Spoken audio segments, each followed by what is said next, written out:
Hi everyone, it's Highlights from Ukraine podcast, your daily audio summary of the latest news reported in the Ukrainian media. My name is Artem, and here is the news.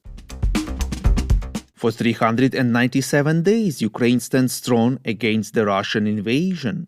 President of Ukraine Volodymyr Zelensky visited the front line in Zaporizhia Oblast as well as Dnipro Oblast, reports Ukrainska Pravda.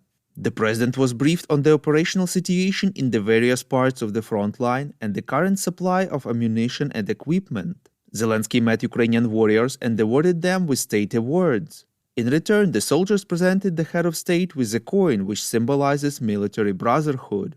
In Dnipro, the president held a meeting of the staff for the first time not in Kyiv.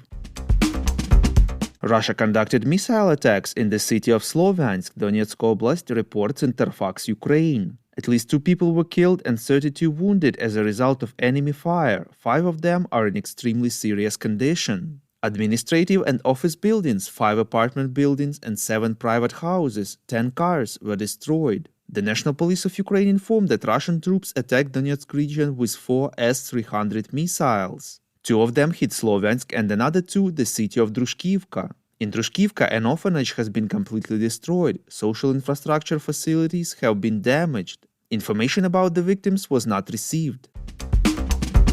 Media and volunteers are prohibited from entering the frontline city of Avdiivka, Donetsk region, due to the worsening situation there, reports Prямyi.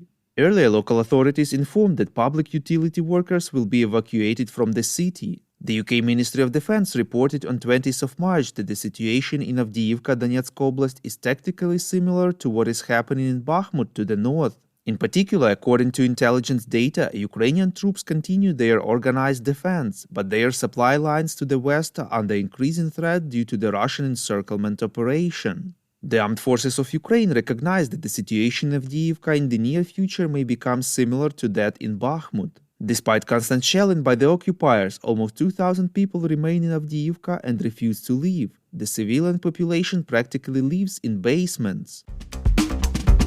We would really appreciate if you could rate us, ideally with 5 stars, in the apps where you are listening to this podcast and leave a glowing review. This way more people would learn about the highlights from Ukraine and truth about Russia's invasion. German Chancellor Olaf Scholz informed that Berlin has delivered all promised Leopard 2 tanks to Ukraine, reports Militarny. According to the German media Spiegel, the German government has fulfilled its promise to deliver 18 Leopard 2 battle tanks to Ukraine in its A6 modern modification. In addition, the media source informed that Ukraine has already received about 40 Marder infantry fighting vehicles. In another publication, Spiegel informed that the German government wants to increase spending on military aid to Ukraine from 3 to 15 billion euros over the coming years, reports Ukrainska Pravda. According to the confidential letter from the German finance minister Christian Lindner to the Bundestag Budget Committee, Berlin wants to drastically increase its military aid for Ukraine in the coming years. This aid includes material resources related to air defense, as well as armored tracked vehicles, ammunition for weapons systems supplied by Germany, and artillery. First Challenger 2 tanks from the UK arrived to Ukraine, reports Channel 5. Ukrainian Defense Minister Oleksiy Reznikov showed military equipment received by the air assault forces from international partners. In particular, they now have Challengers from the UK, Striker and Cougars from the US, and Marders from Germany. The minister said that no one would have thought a year ago that the support of Ukraine's partners would be so strong and that the entire civilized world would eventually resist the bloody aggressor, the terrorist country of the Russian Federation. The Wall Street Journal informed that Russia is supplying Iran with cyber weapons, including digital surveillance tools, in return for drones, reports European Pravda.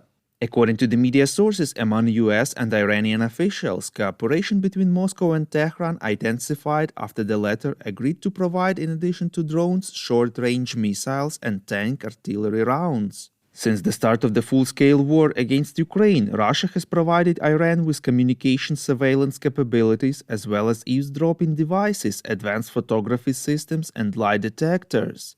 Software that would allow Iranian authorities to hack the phones and systems of dissidents and adversaries was also mentioned. Iran is also asking for dozens of elite Russian attack helicopters, jet fighters, and aid with its long-range missile program.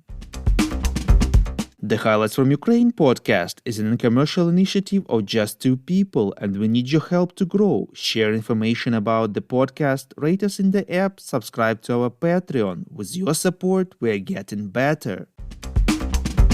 We call on you to demand from governments of your countries to impose the toughest sanctions possible on Russia and its citizens to stop their invasion of Ukraine.